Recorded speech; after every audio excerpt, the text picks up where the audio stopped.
If you've ever wanted to start a travel journal but felt overwhelmed by making it look good or perfect, then this video is for you. Today, I'll be sharing my travel journal setup for 2026, how I document my trips, and the ways that I get into the zone of travel journaling before actually documenting on my pages. This means what mindset to have, how I approach traveling, and I'll also be sharing some insights on how I've kind of got into this rhythm throughout the years, making sure I get my pages done after a trip, and everything in between. If you're new here, hi, I'm Abbey. I'm a multidisciplinary artist, author, and educator. If you're not new here, welcome back to the YouTube channel. We're going to be talking a lot about travel journaling today. For me, travel plays a huge part in my creative process. I've been traveling a lot for like the past decade, and I think it coincides a lot with my growth as an artist, and it encourages a lot of exploration, observation, and it invites me to pay attention to what is out there. And the best thing about everything that I'm telling you about travel is the memories you make along the way, the stories you tell, and documenting them in your journal pages. I do have a book on travel journaling. It's called The Art of the Travel Journal. It's 4 years old this year, I think, but it should be available at some local bookstores. And this video is sponsored by Squarespace. More on that later. So let's get to the 5 tips that I want to share with you today. Tip number 1 is to find your why. Before buying your supplies or thinking about where you're going next, one thing I want you to actually think about is why you want to document in the first place. There's so many ways that a travel journal can supplement your creative process. It can be a memory keeping tool to revisit meaningful experiences. It can be a creative outlet beyond taking photos on your phone, or taking photos on your phone and putting them on the journal pages. It can also be a way to slow down and appreciate time as it passes, especially when you're exploring a new city. It's so exciting to be in a new environment, taking it all in and capturing that moment into your travel journal. It can also be a personal archive of places and observations that you'd like to look back in the future. And of course, it is a great source of creative or design inspiration. Personally, for me, travel journaling is a way to connect with myself and the world. I think by journaling, I'm able to reflect on how the trip has gone, and I think I have better memory of my trips when I document them. Finding your why is really important, and it doesn't mean that you just have to figure it out in one sitting. Obviously, if you do daily journaling or you journal regularly, you can kind of figure out also the patterns that you might want to adapt into travel journaling so that it's not as difficult it is to, kind of start a new journal and also start this new process of, it's like documenting not your everyday life, but your travels, but still in the same kind of umbrella term of journaling and writing things down.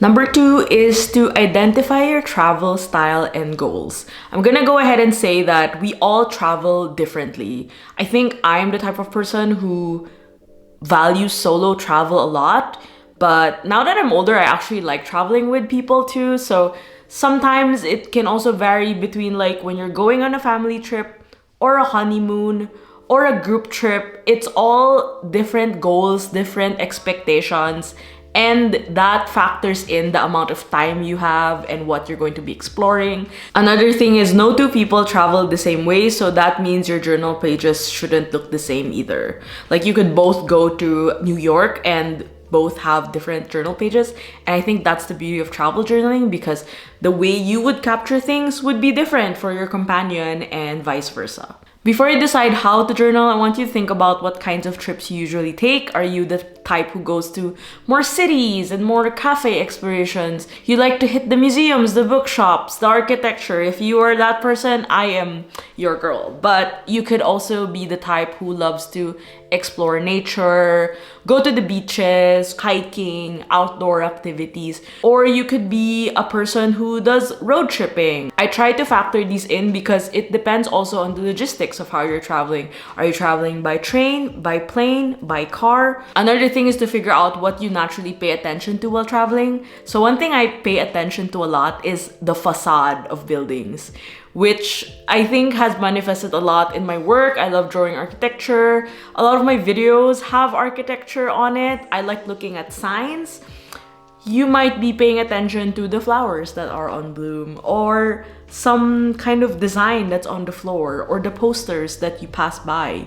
Or you get excited about things on display while you're browsing around, like souvenirs. I think you figure out your language when you're traveling. I tend to have the same things that I'm always gravitating towards. 99% of the time, it's like really good typography and printed out materials, like ephemera, like train tickets, maps. I'm looking at the design. I'm kind of making sense of a city through that.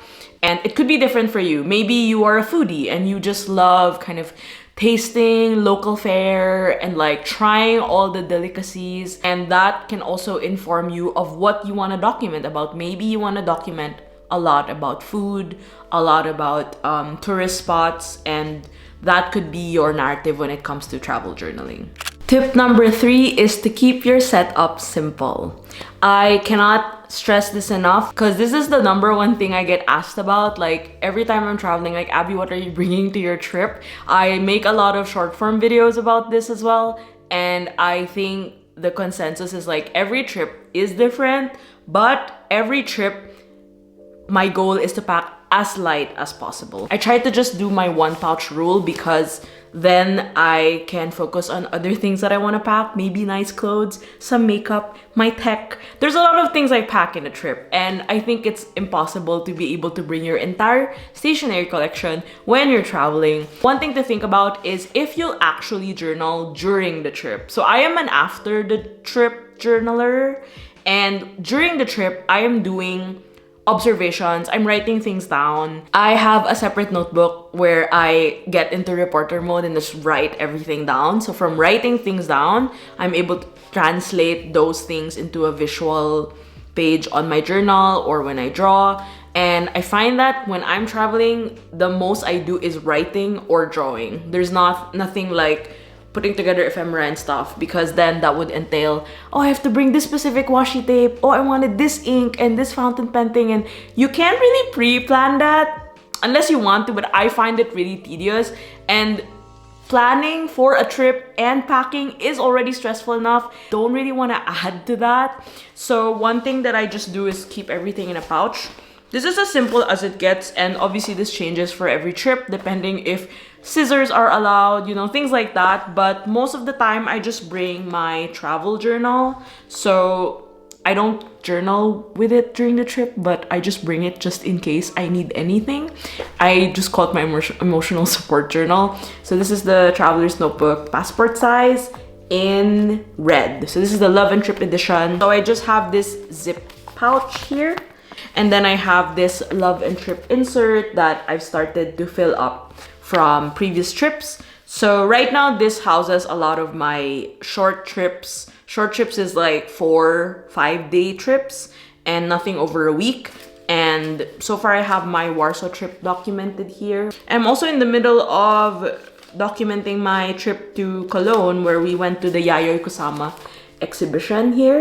And then I also usually bring some fountain pens. It could be 1 fountain pen, it could be 3, 4, depending on how long the trip is, but most of the time I'll just bring a selection with inks that I kind of assume I would use. Apart from that, I would bring usually like small glue stick, scissors if I have, and also a nice little clip to kind of hold things together. There's nothing really much I bring travel journal setup wise, because I know for a fact that I would journal after the trip.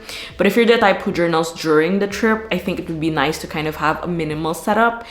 Don't overwhelm yourself with bringing every single washi tape roll unless you have space in your bag. But I find that most of the time when I'm bringing things, I tend to lose them more when I'm traveling, so I try not to. So that's a fair warning, especially if there's some specific sticker sheet that you really love. I tend to just keep them here. Usually I have a bin of things that are travel related, and then I'll go back to that bin and kind of sort things out and then start working on my pages once I'm back. Before we talk more about planning and documenting your travels, I would like to thank Squarespace for sponsoring today's video. Squarespace is the all-in-one website platform designed to help you stand out and succeed online. Whether you're just starting out or scaling your business or rebuilding your website like me, Squarespace has got all the tools that you need to claim your domain, showcase your offerings with a professional website, grow your brand, and get paid all in one place. I've been rebuilding my portfolio recently and organizing the photos that get into every section of my portfolio.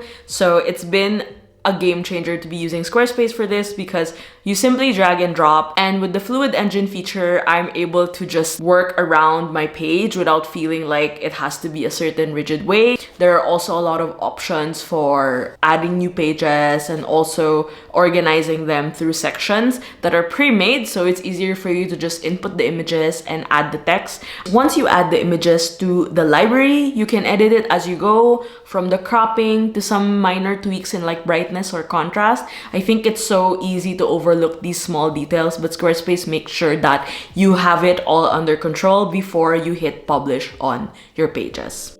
Last but not least, get paid faster and impress your clients with professional and on-brand invoices from Squarespace. I find this to be really helpful, especially when it comes to freelance work. You can streamline your workflow by adding proposals, contracts, and typing in your information and sending it directly to client to make sure you're all set and to make sure you get paid, of course. If you're ready to launch and start your website, head to squarespace.com/abc for 10% off your first purchase of a website or a domain. Thanks again to Squarespace for sponsoring this video. As you may or may not know, I've been using Squarespace for the past 4 years now to host my website, and I think this is the first time that I'm really like locking in to get everything kind of in this like refreshed state. So I can't wait to show you my website. It should be out end of May. Fingers crossed. Tip number 4 is to prepare before your trip. I know we haven't even gotten to the trip, but we gotta prepare a lot in order to ensure that the travel journaling part becomes a fruitful activity. So with preparing for your trip, I love to do a little planning. I can't say I plan to a T. I am the type of person who tends to plan as I go, especially when I travel by myself. So I have an upcoming trip in June, and I'll share more about that next time. It's my annual solo travel for the year. So every year I go on an annual solo trip. It's usually in the summer. I pick a city that I really like design-wise and use that as my inspiration to explore and figure out what to do. So most of the time it'll be based off of one thing, which is like I like a museum there, which I always tend to find at least one museum to go to. It could also be, I love going to bakeries. It could also be a bakery that has like the best cardamom bun. Best cardamom bun I've tasted so far is in Copenhagen. So let's see if this next destination I'm going to is going to top that. Stationery shops, of course. It's so meta, but stationery shops will obviously have a lot of ephemera to document about. And if you are really on a stationery pilgrimage, for example, going to New York, Stationery Fest is coming up in end of July. So if you're there, I'll see you there. But New York has a bunch of stationery shops, and it's so easy to go on a stationery shop pilgrimage and document that as part of your travel journal. Another thing that would be fun is to gather inspiration for travel journaling. You don't have to completely copy the spreads, but like, let's say someone has done like a Chicago travel journal spread. Maybe I've done it. You can go ahead and have a look and kind of figure out, oh, this is how Abby documented her trip to the Art Institute of Chicago. Then maybe I need to pick up the map, and maybe I should pay a visit there and also check out what stood out to me during that visit. Last but not least, if you do have some stationery that is relevant to the city you're visiting, or if you're going to a city and they have stationery shops, most likely they will have city-related merch. If you are visiting Japan, Japan has a lot of stickers. I think in general, just Japanese stickers, like going to Japan, and if you go to the stationery shops there, they will have a section of Japan-themed stickers. So that's a no-brainer that you should totally get a sticker sheet because you will definitely use it for your travel journaling. Last but not the least is to document the moments that matter to you. It's one thing to document about every single day of the trip, but for me, I like to center my spreads on an idea or a theme. I like to piece it around key highlights of the trip. and the weight of every journal page differs in terms of how much work I'm gonna put on working on the spread and how much ephemera is gonna be in that spread or how much photos, because it doesn't have to have equal weight. So for example, I love to do a transit page. A transit page is basically a page where you are traveling and there's a plane ticket or a train ticket or some kind of ticket that's proof that you have left your home and you are en route to the destination. Apart from that, there would be some more highlights. A spread about cafes I visited, a spread about a Broadway show that I watched, or a West End show. So this time last year, I watched Hamilton for the first time in London, so that was really core memory. From there, I like to play around with other iterations of the travel journal page. So there would be a page about like today's itinerary. So that would be fun. If you have a day that's like packed with activities, it's a great way to kind of list them down. And so when you're looking back on your journal pages, you're like, oh yeah, this was the day I was booked and busy. And then after that, there would be maybe around the end of, let's say you're doing like 4 or 5 spreads, the last parts would be like trip highlights or like top 10 things I loved about this trip. It could also be like people I met. I remember I had a really social summer in New York when I was doing the workshops, and I met so many friends. So I also met friends of friends, and it was nice to just kind of write everything down there. Another thing that you can keep in mind is whatever ephemera that you take home can serve as the main storyline for whatever you're going to be writing about or journaling about, which is why I love travel journaling so much, because of all the fun things that you can collect. Apart from taking photos, it's like the ephemera, the maps and everything. Those in itself are visual narratives waiting to be written about. And that's a great way to kind of kickstart the travel journaling and then figuring out how your style evolves through the process and use that as fuel to inspire your creativity when it comes to travel journaling. I do hope this video gave you some tips on how to get started with travel journaling.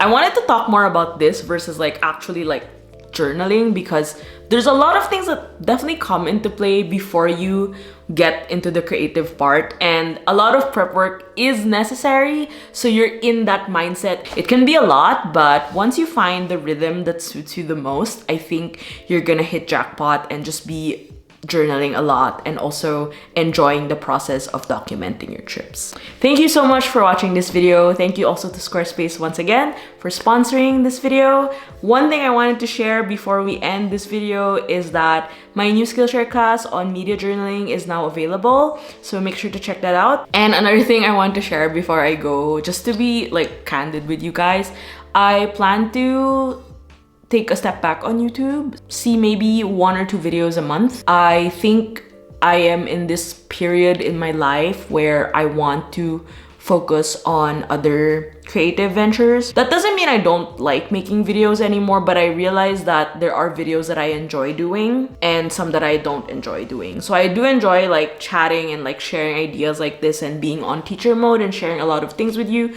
But I realize like I don't really like vlogging about my daily life or my work, like working. I think I've put myself in this uncomfortable position of always feeling like I should do every single thing just because. And I don't think that's like really working for me at all. I really want to focus on things that also just give me enough energy to keep going. Some things are just draining to do. And as a creative, if you're also a creative like me, it's really hard. This has been like a decades-long process of me like figuring out what my relationship with social media is. And I wrote in I have like a little bulletin board here for work. Visibility is not equal to value. And I've been embodying that a lot these days. So yeah, but that doesn't mean I'm disappearing into the void. I'm still gonna be here, but I will be more active on my Creative Growth Club on Patreon and also chatting away and like checking projects over on Skillshare and also reading your comments here on YouTube. I really appreciate it. Thank you for taking the time to watch this video, and if you're traveling soon, let me know where your next destination is, and thank you so much for watching. I'll see you on the next video and take care everyone. Bye!